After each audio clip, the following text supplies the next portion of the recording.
잠언 14장 27절입니다. 여호와를 경외하는 것은 생명의 셈이니 사망의 그물에서 벗어나게 하느니라. 아멘. 사람은 누구나 안전하고 평안한 삶을 원합니다. 살아도 아프고 가난하고 어렵고 이런 삶은 살아도 사는 것이 아니다 라고 흔히들 이야기하죠. 사람들이 원하는 삶은 안전하고 평안한 것입니다. 그것을 생명이라고 생각을 해요. 그게 사람 사는 삶 이렇게 생각합니다. 본문에서 하나님을 경외하는 사람을 생명의 샘으로 묘사하는데요. 샘은 물이 나오는 장소죠. 물이 나오는 장소인데 이 사람에게서 생명이 계속 나오게 되는 것을 지금 묘사하고 있는 것입니다. 우리 하나님은 사람을 활용하실 때 굉장히 다양하게 활용을 하시는데요. 일시적으로 하나님의 생명을, 하나님의 영광을 나타내는 경우가 있습니다. 어떤 사람을 이때 이 사람이 이때만 잠시, 이 사람이 이때 잠시,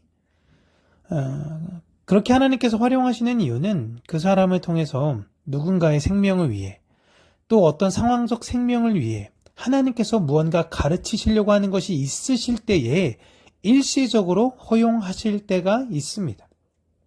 그 사람을 위해서가 아니에요. 잘 생각하셔야 하는 것은 사람의 어떤 능력이나 그의 됨됨이 혹은 재능에서 비롯되는 외적인 영향력을 셈으로 묘사하고 있는 것이 여러분 아닙니다.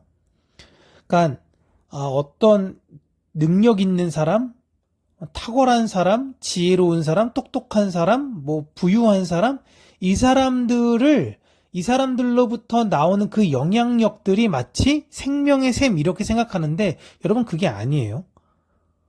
어떤 능력을 갖춰서 하나님의 일을 하겠다라는 것이 아니라 하나님이라는 생명을 품은 자들이 그 셈이 되는 것입니다.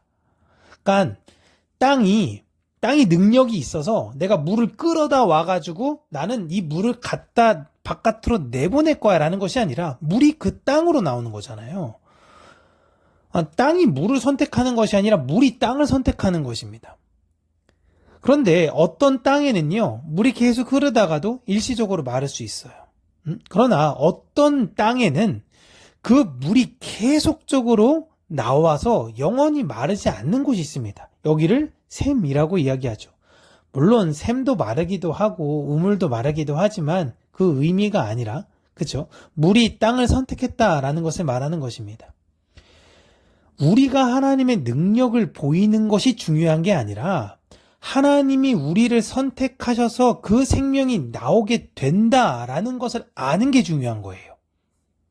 그러니까 하나님을 빌러 나 이 세상에 영향력 끼치고 싶어요가 아니라 하나님이 나를 선택하셔서 하나님의 선함이 이 세상에 나오는구나 라는 것을 인지해야 된다라는 것입니다. 우리는 일시적인 하나님의 능력이 나오는 사람들의 여러 간증이나 여러 내용들, 그런 책이나 여러 가지 무슨 집회나 이런 걸 통해서 그들의 삶을 보면서 부러워하는 것이 아니라요. 날마다 나와 동행하시는 하나님께 감사하며 그 사랑을 소소하게 나누는 사람들이어야 하는 것입니다. 여러분, 그게 십자가예요. 우리가 왜 그 사랑을 나눠야 하냐면 이 세상은 사망의 그물에 있기 때문이다라고 오늘 후반절에 이야기하고 있죠. 물고기는 넓은 그물망 안으로 들어갔을 때에 자신이 잡힌지를 모릅니다. 그냥 여기에 많은 물고기가 있으니까 안심하는 거고, 그러다 보니 여기 먹을 것도 많이 있는 것 같아 보이니까 안심하는 거예요. 그렇게 많은 물고기와 이 환경에 따라 자신의 상황을 판단하고 안심하게 된다라는 것입니다. 그러나 그들은 사망의 시간을 기다릴 뿐이에요. 사람의 지혜나 경험이 때로는 우리의 삶에 도움을 줄 때가 있습니다. 그러나 우리 삶의 방향성이 될 수는 없어요.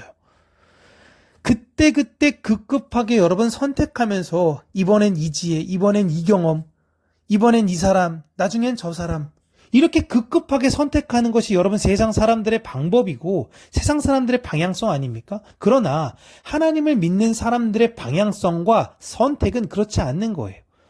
이 세상 사람들은 결국엔 그 선택을 했다가 삐끗하면 그냥 나락으로 떨어지는 거예요.